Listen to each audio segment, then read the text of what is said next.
Magandang hapon mga kabay. So ito na po yung pang-apat ko na repair sa 39140. Ayan, letter D. Bali ito mga kabay, gumagana din to. Ayan, nakasaksak yan. Ayan po, gumagana din siya.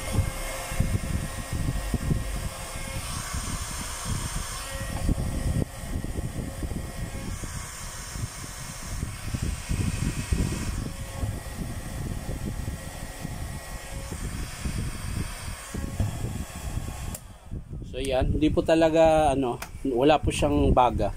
Dapat nagbabaga po yan pag umaandar. So titingnan natin mga kabay, baka katulad lang ng kanina yung kasama niya.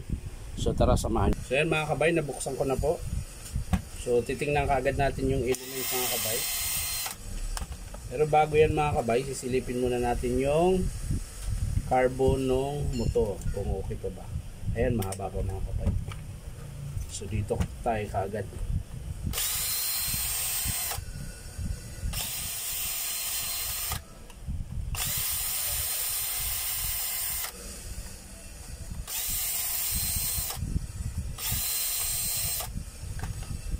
So yan mga kabay, dalawa lang naman ang laging sira nito pag di umiinit. Pwedeng PCB at element. Yan. Minsan sabay yan. Minsan naman hindi sila sabay. So yan mga kabay. So titingnan natin kung bakit siya ayaw mag-init. So yan mga kabay, putol din po yung element. So ayan, papakita ko sa inyo mga kabay, malapitan. Ayan po. Yan, putol po yan. Ayan. Ayan, dapat po magkakabit din siya dyan. Ayan, ayan po, putol. Ayan. So yan lang po ang papalitan mga kabay, yung element lang.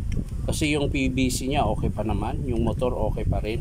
So dito lang po tayo magpapalit sa element. So katulad din siya nung kanina.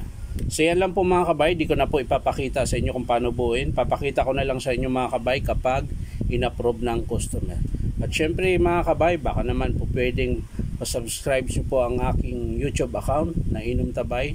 At syempre, paki-click na rin yung bill natin mga kabay.